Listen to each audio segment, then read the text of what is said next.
السلام علیکم اسٹوڈنٹس، آج کا لیکچر ہے ہمارا فاصلے اور گہرائی کے ادراک پر۔ فاصلے اور گہرائی کے ادراک کو مکانی ادراک بھی کہا جاتا ہے۔ جب مہیجات کا وقوف طول، عرض اور سمت کی مناسبت سے کیا جائے یا لمبائی، چوڑائی، موٹائی اور گہرائی کے حوالے سے کیا جائے تو یہ فاصلے اور گہرائی کا ادراک یا مکانی ادراک کہلاتے ہیں۔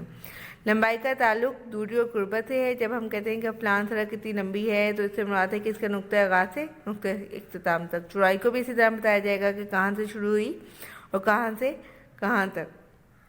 ایک سرے سے دوسرے سرے میں جتنا زیادہ فاصلہ ہوگا وہ چیز اتنی ہی موٹی ہوگی۔ کسی چیز کی گہرائی کا بھی یہی انداز ہے۔ اچھا جی، چونکہ لمبائی، چوڑائی اور موٹائی اور گہرائی سب میں فاصلے کا عنصر غالب ہے، اس لیے سب کو فاصلے کے ادراک میں بھی شامل کیا جاتا ہے۔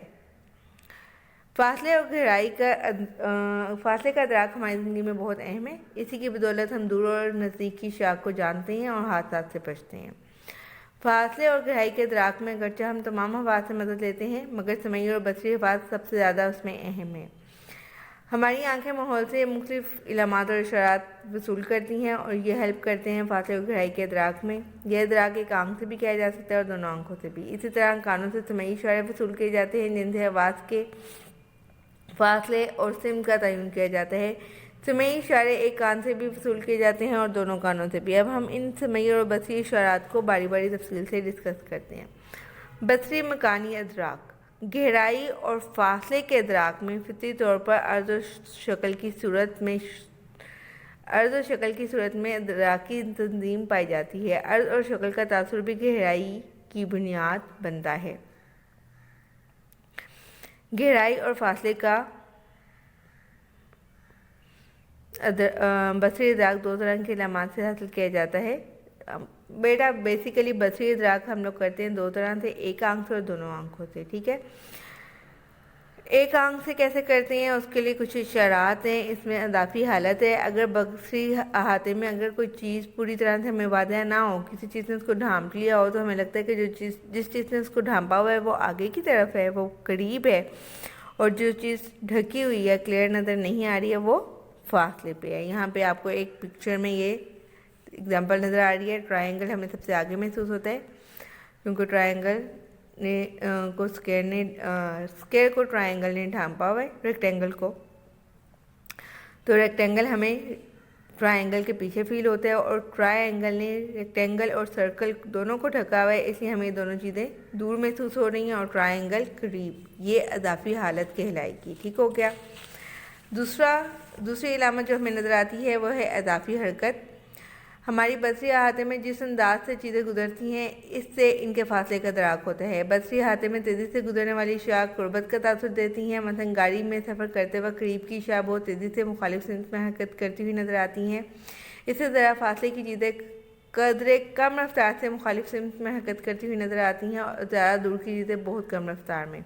کبھی آپ گاڑی میں سفر کر رہے ہوں تو آپ کی جو قریب کی چیزیں ہیں وہ جلدی پیچھے کو جا رہی ہیں اور جو دور کی چیزیں وہ آپ کے ساتھ ساتھ ٹریول کر رہی ہیں، اسے کیا کہیں گے؟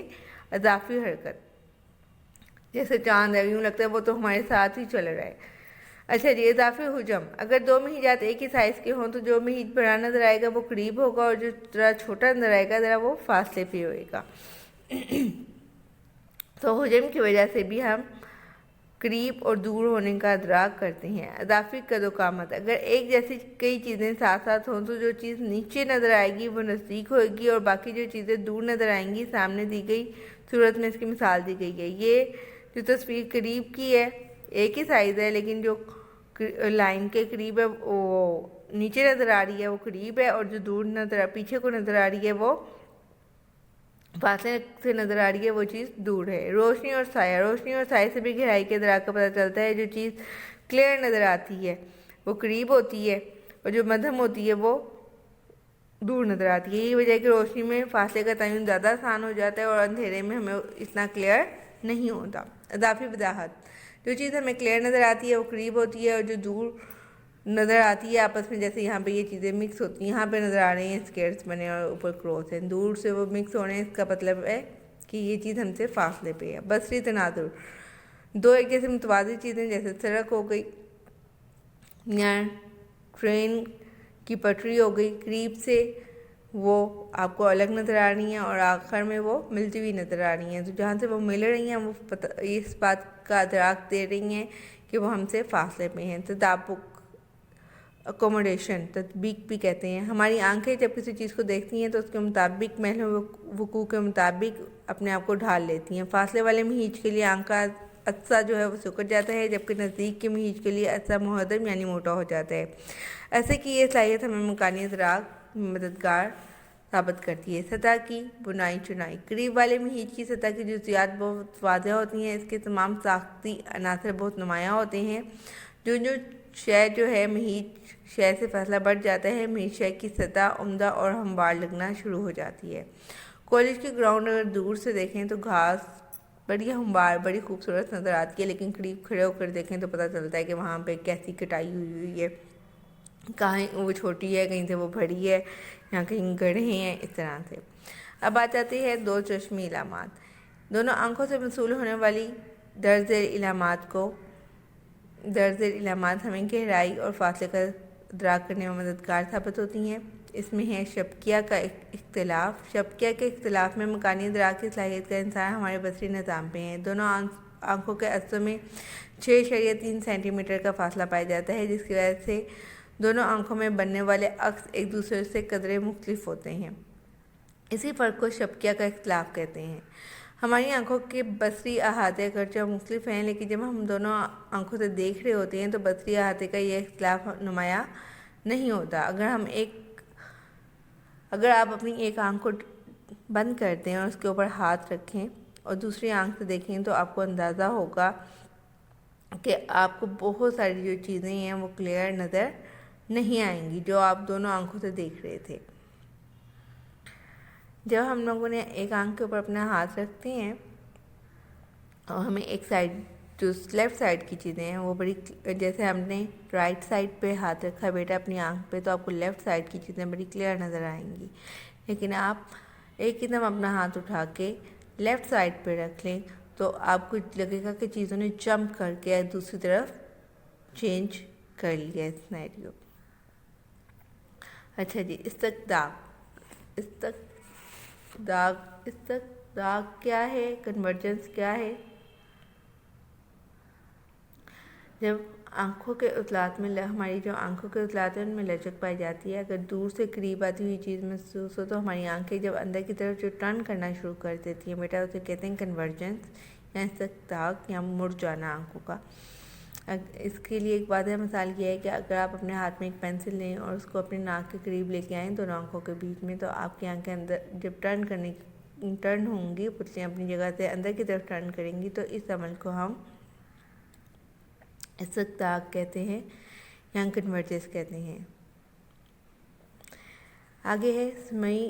ہاں جی، لیکن اگر بہت فاصلے پہ ایک چیز ہم سے پڑی ہوگی تو تب ہم لوگ اس چیز کا یہ جو علامت ہے یہ موجود نہیں رہے گی. بہت فاصلے سے وہ متوازی دیکھیں گی. دونوں آنکھوں کے جو شبکیاں ہیں، جو ریٹینا ہے، وہ چیزوں کو متوازی انداز میں پرسیو کریں گے. اب آ جاتے ہیں سمعی مکانی ادراک. اس میں بھی دو طرح کے آپ کو علامات ملتی ہیں، کیونکہ اللہ تعالیٰ کی طرف سے ہمارے پاس یہ تعداد میں کان بھی دو ہیں، تو اس لیے یک گوشی علامات ہیں اور دو گوشی علامات ہیں. یک گوشی علامات وہ علامات ہیں جو ایک کان کے ذریعے معلومات حاصل کرنے میں مدد دیتے ہیں. ایک کان بینا ہونے کی صورت میں دوسرا کان مکانی ادراک کرنے کے لیے مددگار ثابت ہوتا ہے، کیونکہ ایک کان بھی ان آوازوں کی سمت اور فاصلے وغیرہ کا پورا علم حاصل کر لیتا ہے جو اس کی سمت میں آ رہی ہوں. لیکن اگر واضح صحت مند کان کے مخالف سمت سے آ رہی ہو تو مکانی ادراک کا اندازہ لگانا مشکل ہو جاتا ہے. بہرحال اگر ایک کان کی مدد سے مکانی ادراک حاصل کر لیا جائے تو یک گوشی علامات کہلاتی ہیں. علامات دو طرح کی ہیں: آواز کے منبع سے فاصلہ اور آواز کی سمت. آواز کے منبع سے فاصلہ. مکانی ادراک میں آواز کے منبع یا ماخذ کے بارے میں صحیح معلومات بہت اہم ہیں، اور یہ معلومات آواز کی خصوصیات کی بنا پر حاصل کی جاتی ہیں، جس میں آواز کی بلندی، آواز کی لہروں کا طول کا شامل ہے. جب یہ لہریں ایک خاص تعدد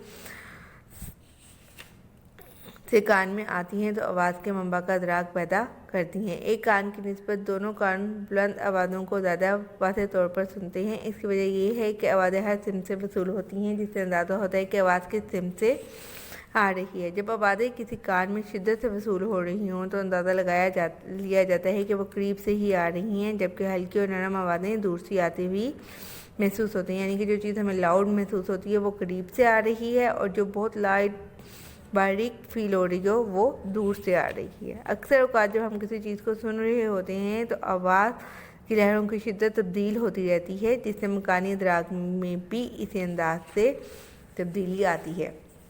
پیچیدہ آواز کی لہریں جب ہوا میں دیر تک سفر کرتی ہیں تو اس کی پیچیدگی ختم ہو جاتی ہے۔ مثلا سازانی کی آواز اگر دور سے آ رہی ہے تو بڑی نرم لگے گی، لیکن اگر آپ وہیں آپ کے قریب ڈیک لگاؤ تو آپ کو لگے گا اوف یہ کتنی اونچی ساؤنڈ ہے، اس میں پیچیدگی یعنی کہ اس کا ٹمبر زیادہ ہوئے گا۔ مکانی ادراک کے تعین میں اس کے علاوہ بھی کئی عنصر شامل ہیں۔ وہ آواز جو تمام جگہ میں بھرے جانے کا تصور پیدا کرے، نزدیک سے آتی ہوئی معلوم ہوتی ہے اور دوسری آوازوں کو اپنے اندر مدغم کر لیتی ہے۔ ان میں ہی ذاتی عناصر کے علاوہ ہمارا مینٹل سیٹ اور ہمارے میننگ جو ہم اس ٹائم سینیریو کو دے رہے ہیں وہ بھی مکانی ادراک میں بڑے مددگار ثابت ہوتے ہیں۔ آواز کی سمت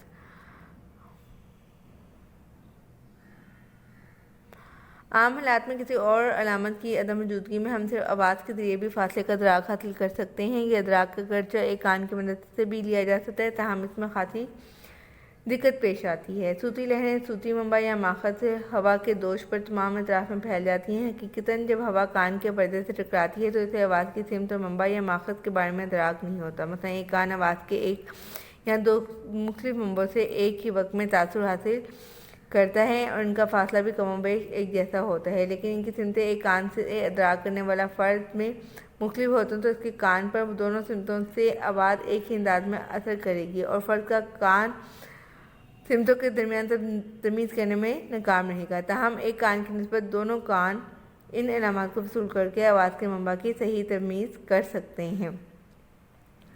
اگر ایک کان خراب ہے تو پھر تو آپ کو جلدی نہیں پتہ چلے گا نا کہ آواز کس طرف سے آئی ہے، کیونکہ آواز سنائی ہی ایک کان کو دے رہی ہے۔ لیکن اگر دونوں کان میسج وصول کریں گے تو جس کان کو پہلے آواز فیل ہوئی تو وہ اسے سمت کا تعین کیا جا سکے گا۔ دو گوشی علامات کی وجہ سے مکانی ادراک عام حالات میں دونوں کانوں سے آواز کی سمت کا تعین کیا جاتا ہے۔ وہ علامات جو ممکنہ حد تک صوتی منبع یعنی کہ جہاں سے آواز آ رہی ہے جو اوریجن ہے دونوں کانوں کی مدد سے معلوم کر سکے تو اسے دو گوشی علامات کہتے ہیں۔ ان کے بھی آگے سے وصول کرنے کی دو جو علامات وہ طریقہ کار ہیں وہ چار ہیں۔ لمحاتی اختلاف، ٹائم ڈیفرنس، جس کان کو پہلے فیل ہوگی چند لمحوں کے فرق کے ساتھ دوسرے کان کو بھی فوراً سے محسوس ہو جائے گی۔ شدت کا اختلاف، جس کان کو زیادہ اونچی آواز سنائی دے گی، جس پہ ہم ہاتھ رکھ لیتے ہیں اکثر، ادھر سے آواز پتہ چلے گا کہ ادھر سے اس طرف سے آواز آ رہی ہے کیونکہ ادھر آواز اونچی سنائی دی گئی ہے، اور دوسرے کان کو کم۔ سر کی حرکت، جس طرف سے آواز آ رہی ہوتی ہے ہمارا سر آٹومیٹکلی اس طرف کو موو کر لیتے ہیں۔ اس کے علاوہ دیگر اشارات سے بھی ہمیں وقت، فاصلے اور سمت کا تعین ہم کرتے ہیں۔ جب بصری اور سمعی محیط ساتھ ساتھ پیدا ہو رہے ہوں تو اس بات کا اندازہ ہوتا ہے کہ دونوں محیطات ایک ہی چیز کی ہیں اور ایک ہی جگہ پر واقع ہیں۔ مثلا ہم کسی شخص کے ہونٹوں کی حرکت کو دیکھ کر یہ آواز اسی کے منہ سے نکل رہی ہے، حالانکہ آواز ہونٹوں کی حرکت کے ذرا دیر بعد کانوں میں پہنچتی ہے۔ یہی وجہ ہے اگر ہم فلم یا ڈرامے کی ڈبنگ درست نہ ہوئی ہو تو ناظرین اس فرق کو واضح محسوس کرتے ہیں کہ ہونٹوں کی حرکت اور آواز میں ربط نہیں پایا جاتا۔ اس کے علاوہ اس بات کا تعین ہماری مینٹل سیٹ اور لرننگ کے اوپر بھی ہے، جو کہ سمت اور فاصلے کے تعین میں اہم کردار ادا کرتی ہے۔ That's all. آج فاصلے اور گہرائی کے ادراک کا لیکچر ختم ہو جاتا ہے۔ انشاءاللہ نیکسٹ لیکچر میں ادراک کے عوامل کو ڈسکس کریں گے۔ اللہ حافظ۔